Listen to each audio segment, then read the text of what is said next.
Good afternoon. We are privileged to have Sir Anthony Russell with us today. Anthony, good to see you. Thank you much for showing up. We've done an extensive tasting earlier, so we're not going to waste too much of his time, but the wines are phenomenal, folks. Obviously, probably one of the greatest ambassadors of South African wines has to be Anthony and his wife. Oh, really are.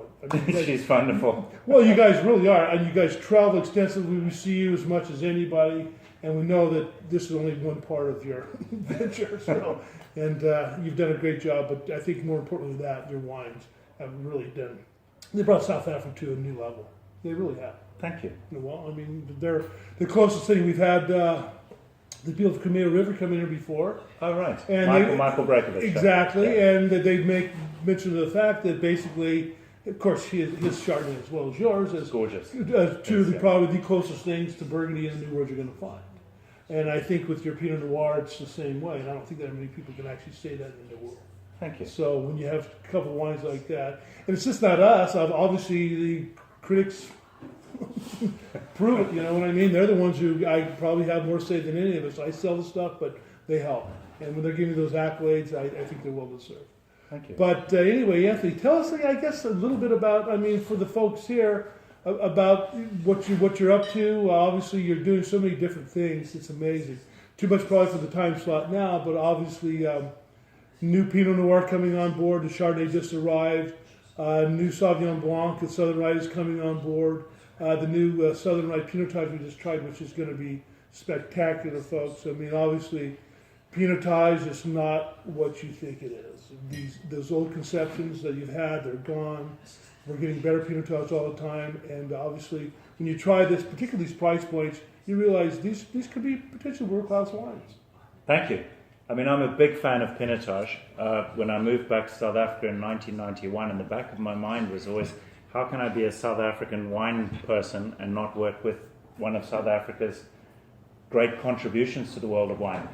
I mean, at the time, I think it was associated with old-style South African winemaking, but there were some high spots. Kanankop, I have to single out. That always, for me, has been a gorgeous example. I've tasted examples from the 60s, which have aged beautifully. And I always felt somehow all the criticisms labeled, as Pinotage-based could apply to just about any South African red at the time.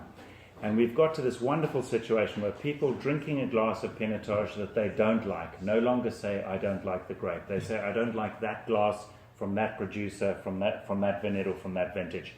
And they're giving the grape the benefit of the doubt. Yeah. And the younger generation winemakers, I think, have suddenly decided to take the courageous step of working with a variety that the French haven't spent decades and generations putting on the map for them. And Syrah, you don't have to explain. Making their own way. You don't have to explain Syrah to someone. No. It's been done. But Pinotage, you have to introduce to the world. And there's this new generation of winemakers with, should I say, almost a more European aesthetic that aren't just going for bigness and vanillins and ease of mouthfeel, but understand the fine-grained tension that you get in this thick-skinned grape with a lot of tannin, and are doing some extraordinary things with it. I'm excited about that. And there used to be one or two I collected personally. Now I don't know where to begin. And that's probably true. I mean, we've seen that as well. We have people come in and they just come back and they have a new image of what Pinotage is supposed to be. But I think the way the guys are going, outside maybe Kanankop, there might be others as examples, but that's more Bordeaux style, more bigger. And I think really the way this is going to work is going to be try to do the more Pinot, sensitivities to it. And I think that's going to have more of who knows? Because Pinot Noir is a pretty hot item. And if you can do something that has some of the characteristics, because that is part of the lineage, then you would think that maybe that might be the direction. I don't know. Yeah. Well, I think we're going to end up with a spectrum of styles, and I just do think that the fact that people are thinking of replanting it and expanding the vineyards under Pinotage, and some really experimental and interesting producers out of the Swartland are suddenly realizing that it's something that's missing from what they're working with. Yeah. I see it as something of a renaissance of the variety. It's taken 20 years since this is, I think, our 22nd vintage. And I'm just only now seeing that it's selling into a really fertile audience. They no longer have to be You no longer have to start your conversation with Pinotage, why you should like it, Right. which is wonderful. And here's an insight that we've got mainly from America. When we meet consumers that haven't had the level of knowledge to develop a prejudice of the variety, they just look at the red wine in the glass in front of them. Right. It's often their wine of an evening. And I see it as just such a logical match to fire-grilled meat, richer, fuller sauces. I agree with you. This style is on the sort of tenser, lighter, almost more kind of, I think, stylistically Loire Cabernet Franc in terms of mouthfeel, way of expression. And if you take a good Cannon Cork, it's got a depth and a darkness to it that perhaps we don't achieve where we are. But I love the fact that through a single variety, you're expressing different South African terroirs through a grape variety that is a signature variety for the country. Well, I think when you're talking about too the young people with wine, the millennials, they're not so caught up in things like they'll want a glass of wine, they'll try it, they like it, there you go. And that's what's nice, because Fantastic. You're right. Pinotage does have a lot of preconceived prejudice against it.